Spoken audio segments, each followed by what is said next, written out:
오늘 국내 증시 개장 상황 주목해볼 산업 리포트까지 알아보겠습니다. 네, 그로스 리서치 한영희 수석연구원 나와 계십니다. 어서 오세요. 안녕하십니까. 네, 뭐 지금 아직까지 뭐 지수는 개장 초 급락 이후에 방향성은 잘 안 보입니다만 네. 우리 한 수석께서는 어떻게 보세요? 주말 동안에 나름 고민이 좀 있으셨을 건데. 고민 많았죠. 고민 많았죠. 네. 그래서 뭐 당연히 지금 메모리가 피크아웃이다라는 얘기들로 이제 다 빠지는 부분들인데 지금 그럼 베어 쪽의 논리는 뭐냐면 베어 쪽의 논리. 네.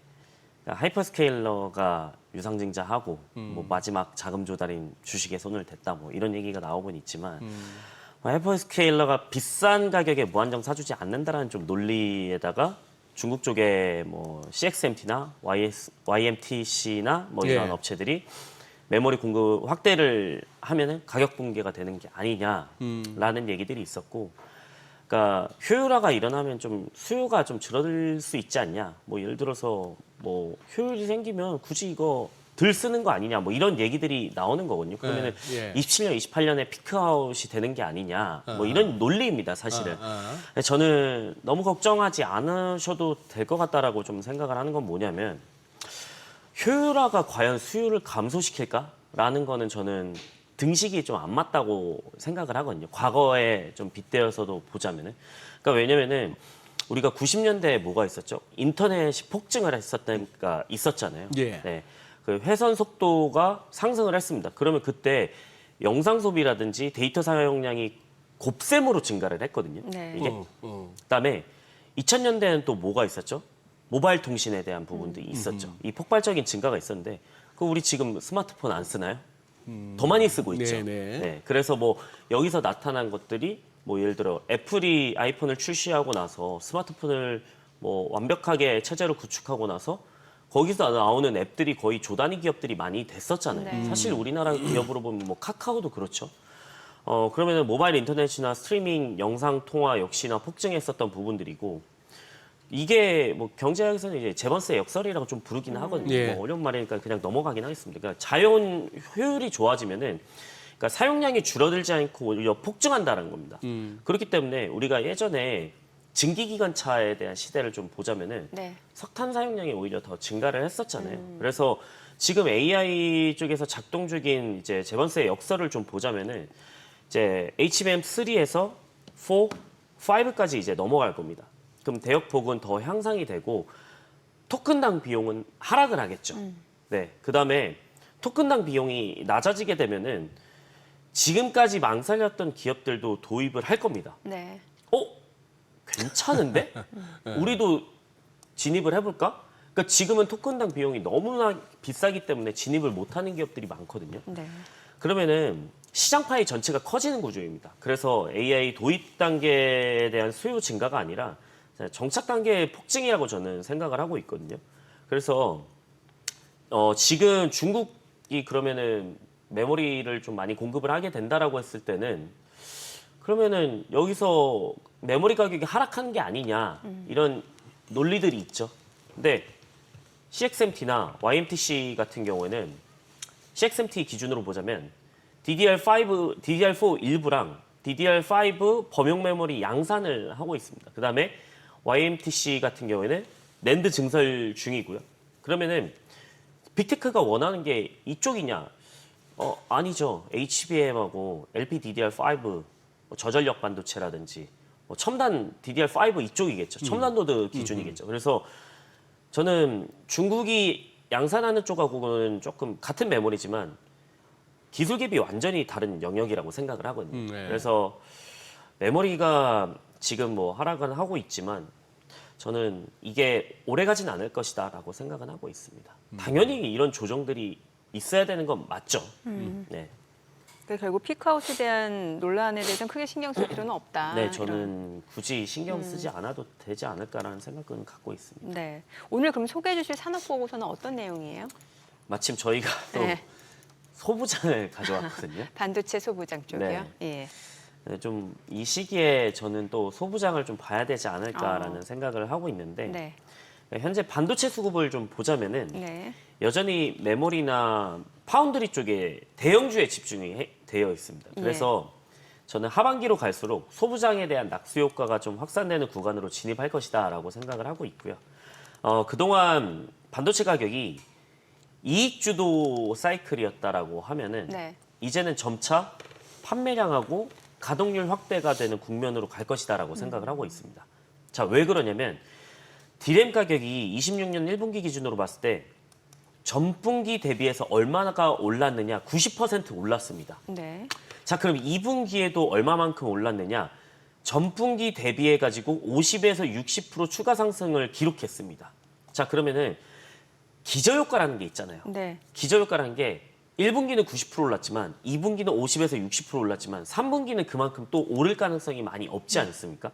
왜냐하면 가격 상승률이 점차 기저효과 때문에 둔화될 가능성이 높습니다. 그래서 고객사 입장에서는 부담이 본격적으로 나타나는 구간이라고 생각을 하고 있고요. 실제로 최근에 안정적인 공급을 전제로 한 LTA, 이게 네네. 장기 공급 계약이죠. 그래서 논의가 확대되면서 가격 탄력이 점차 약해지는 모습을 가져가고 있습니다. 그래서 자, 메모리 업체들 기준으로 봤을 때는 수익을 극대화하긴 전략은 이제 추가적인 가격 인상보다는 네. 신규 설비 투자에 대한 부분이 늘어날 가능성이 높다라는 거죠. 그러니까 판매량을 늘리는 거죠. 그래서 그 자금이 이제는 전공정, 후공정 장비들, 그다음에 소재들, 그다음에 소부장 업체들로 향하면서 이제 주목을 받을 가능성이 크다라고 생각을 하고 있고요. 그래서 실제로 ASML이나 어플라이드 머티리얼즈나 그다음에 램 리서치 네. 뭐 이런 장비 업체들 있잖아요. 이런 업체들이 하반기 기대가 크다라고 실제로 컨콜에서 얘기를 했습니다. 그래서 장비 업체들은 하반기로 갈수록 좀 더 매력적인 구간으로 진입하지 않을까라고 생각을 하고 있고요. 자, 그러면 신규 투자 설비는 이미 움직이기 시작했습니다. 그래서 글로벌 주요 반도체 제조사 업체들은 그동안 보수적으로 좀 운용을 했죠. 왜냐하면 예전에 한번 당했거든요. 네. 우리가 삼성전자 진짜 주가 많이 하락했을 때 그때 고객사들이 지금 안 살 거야, 안 살 거야. 이미 설비 투자는 다 해놨는데. 그래서 엄청나게 좀 뼈를 깎는 고통을 겪으면서 그 구간을 지나갔잖아요. 근데 그 기조가 한번 있었다 보니까 지금 보수적으로 운용해왔는데 이미 슈퍼사이클 한번 타니까 또 신규 설비를 증설해야 된다라는 얘기들이 나오고 있는 거죠. 네. 그래서 메모리나 파운드리 양쪽에서 26년 이후에 겨냥한 증설이나 업그레이드 계획에 대한 투자가 구체화되고 있습니다. 그래서 첫 번째는 파운드리 쪽입니다. TSMC나 삼성전자 같은 경우는 TSMC 기준으로 좀 말씀을 드릴게요. 이번 컨콜에서도 얘기가 나왔던 건데 네. 25년 4분기 이제 실적 발표에서 26년 캐펙스를 전년 대비 32% 증액을 하겠다라고 했습니다. 그래서 가이던스 최상단이 560억 달러를 지출하겠다라고 예고를 했습니다. 그래서 네.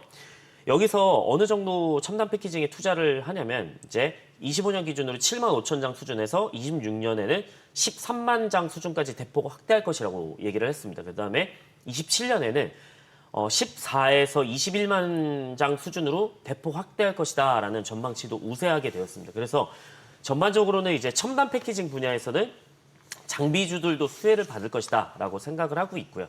삼성전자는 텔러, 팹을 공사를 하고 있죠. 그래서 신규 파운드리 공장 중심으로 투자를 좀 이어가고 있습니다. 저희가 네. 파운드리 보고서는 얼마 전에 좀 썼다 보니까 자세한 부분들을 한번 산업 보고서를 좀 참고해 주시면 좋을 것 같고요.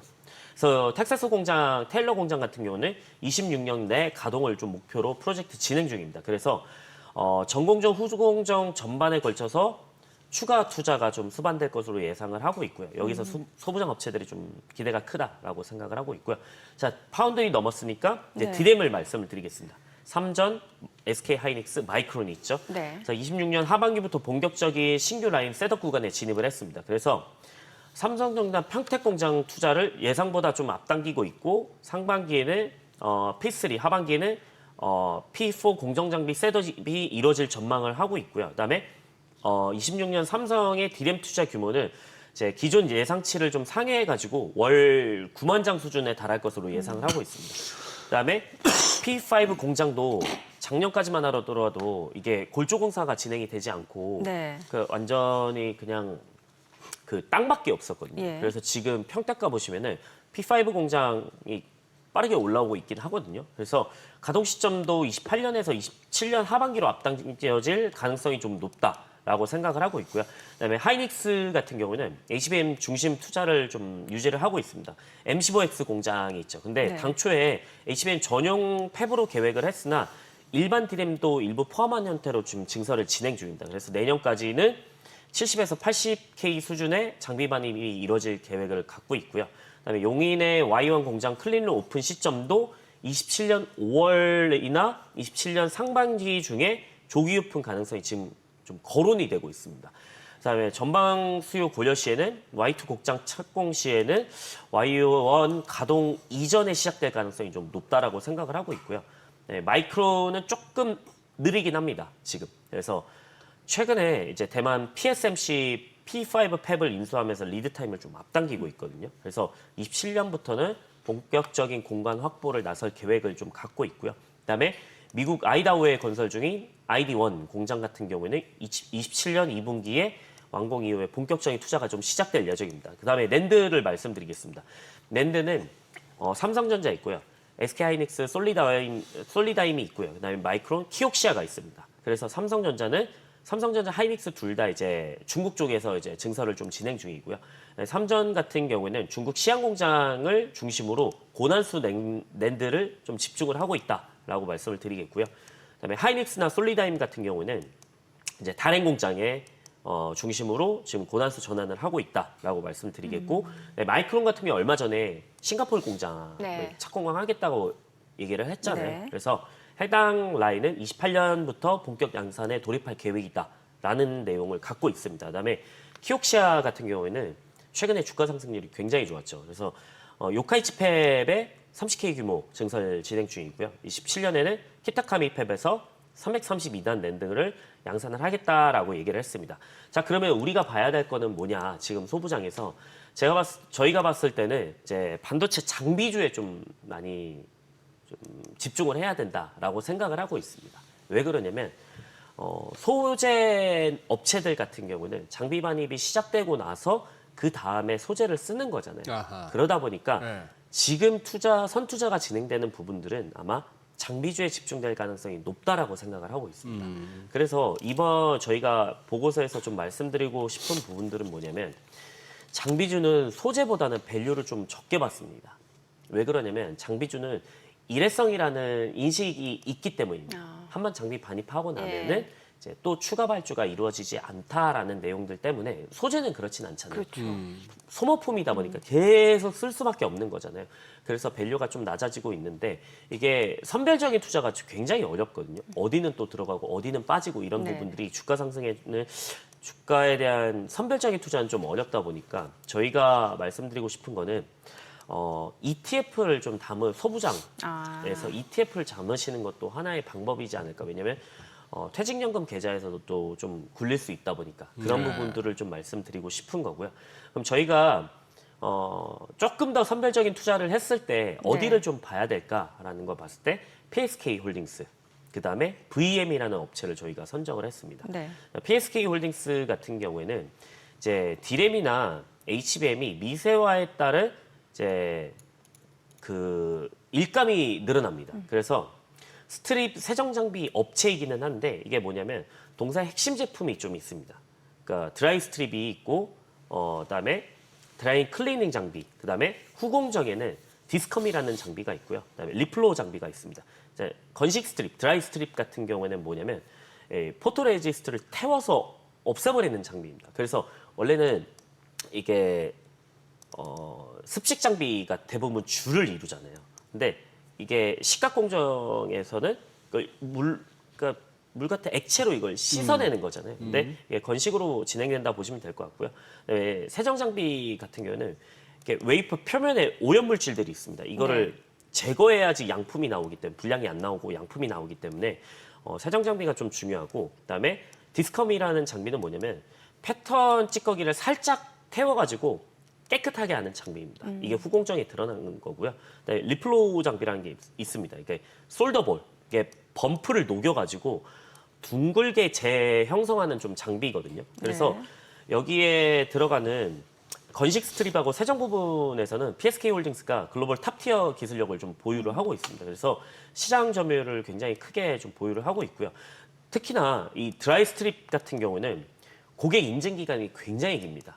그러다 보니까 공정 변경이 좀 제한적이기 때문에 기술적 해자가 있습니다. 예. 그래서 진입 장벽이 좀 높다라는 거죠. 그래서 캐펙스 대비 매출 레버리지가 좀 크고 증설에 대한 수혜 강도가 좀 높다라고 생각을 하고 있고요. 아까 말씀드린 후공정에서 디스컴이나 리플로우 장비 같은 경우에는 HBM이나 코어스 패키징, TSMC 코어스 패키징에 대한 장비 반입을 통해 가지고 첨단 패키징 투자에도 대응을 좀 하고 있습니다. 그래서 네. 여기서도 좀 수혜를 받을 가능성이 좀 높다라고 생각을 하고 있고요. 그다음에 VM입니다. VM 같은 경우는 국내 유일의 시각 장비 업체고 디램 투자에 대한 엄청난 수혜를 좀 볼 것이다라고 생각을 하고 있고요. 주가 상승률 추이 보면은 굉장히 많이 올라왔습니다. 근데 그만큼 이 레버리지 효과도 좀 크다라고 생각을 하고 있거든요. 작년에 130억 벌었나 그랬는데 이번 연도에 900억 벌거든요. 그래서 레버리지가 굉장히 크다라고 생각을 하고 있고요. 그러니까 선단 공정 시각 국산화로 인한 증선 사이클에 대한 수혜를 좀 보고 있는데 VM은 매출 비중을 보면은 시각 장비에 대한 부분들이 100% 차지합니다. 네. 그래서 이거를 오로지 주가에 좀 반영할 수 있다라고 생각을 하고 있고요. 동사가 보유한 이제 플라즈기면 건식 시각 기술은 이제 미세화랑 적층이 좀 많이 진행될수록 공정 난이도나 스텝스가 증가를 합니다. 그러면은 선단 공정에 들어가는 전공정의 핵심 장비 기술이거든요. 예. 그래서 선단 라인에서 이제 외산 장비 의존도가 좀 많이 높습니다. 근데 이번 증선 사이클에서 디램 투자 회복 시에는 높은 수혜가 좀 예상될 것이라고 좀 보고 있고요. 그다음에 VM 같은 경우는 주요 고객사가 어디냐면 SK 하이닉스입니다. 그래서 원래 청주 M15X 같은 경우는 HBM 전용이었는데 네. 일반 디램도 추가로 하겠다라고 얘기가 나왔잖아요. 그러면은 여기에도 한번 좀 들어갈 가능성이 높다라는 거죠. 그렇기 때문에 이 동사 같은 경우는 시각공정 진입이 만드는 높은 ASP를 만들 수 있는 가능성이 높다라고 생각을 하는 게 뭐냐면 동사는 300mm의 시각 장비에 적용되는 플라즈마 소스 원처 기술을 확보를 하고 있습니다. 그래서 기존에 이제 외국산 장비가 사용하던 일부 고사양 시각 장비 진입을 좀 추진 중에 있거든요. 그래서 저희가 봤을 때는 선단 공정에 채택될 경우에는 지금은 로우에서 미드엔드 중심의 포트폴리오를 하고 있지만 네. 하이엔드 공정으로 제품 믹스가 개선되면은 레버리지 효과가 있기 때문에 실적이 좀 좋아질 것이다라고 생각을 하고 있습니다. 그래서 저희가 봤을 때는 이 두 업체를 좀 말씀드리고 싶습니다. 네. 자, 오늘 산업 보고서를 바탕으로 두 기업에 대해서 소개를 해주셨는데 아마 많은 분들이 이제 시장이 좀 변동성이 크다 보니까 이 내용이 좀 귀에 안 들어오실 것 같고 이제 산업 보고서를 따로 이제 정독을 해야 될 것 같고 지금 시장 어떤 식으로 대응하는 게 좋을지 좀 솔직하게 알려주세요. 뭐 아까보다는 살짝 괜찮아지긴 하는데 저는 아까 말씀드린 대로 지금 뭐 대부분 개인 투자자분들은 아마 뭐 메모리에 많이 투자하셨거나 그래서 기본적으로 마이너스 20%는 좀 찍혀 있을 가능성이 좀 높지 않을까라는 뭐 물론 이익이 많이 보신 분들도 있겠지만 네. 높게 들어가신 분들 기준으로 봤을 때 근데 저는 이번 메모리 사이클은 좀 전례 없는 거라고 좀 생각을 하거든요. 아, 그래요? 네. 왜냐면 그렇다고 해서 우리가 AI 안 쓸 거냐라는 일반적인 논리도 펼쳐지는 부분들이잖아요. 예, 예. 그러면은 사실 저희 같은 경우에도 AI를 쓰고 싶지만 토큰당 비용이 너무 확 일어나다 보면은 저희도 지금 아마 AI만 몇백만 원 쓰거든요. 네네. 지금. 근데 저희 같은 작은 기업도 어디 그런데 그로스 리서치에서 네네. 네. 근데 작은 기업도 그런데 큰 기업 같은 경우에는 토큰당 비용이 더 어마무시하게 증가할 수 있다라는 거죠. 그래서 그런 부분들이 아마 더 폭발적인 수요를 상쇄시킬 수 있을 것이라고 생각하고 예. 있기 때문에 너무 걱정하지 않으셔도 될 것 같고 오히려 하락할 때는 저는 기회라고 생각을 하고 있습니다. 네. 오늘 그래요. 내용 잘 들었습니다. 네, 고맙습니다. 고맙습니다.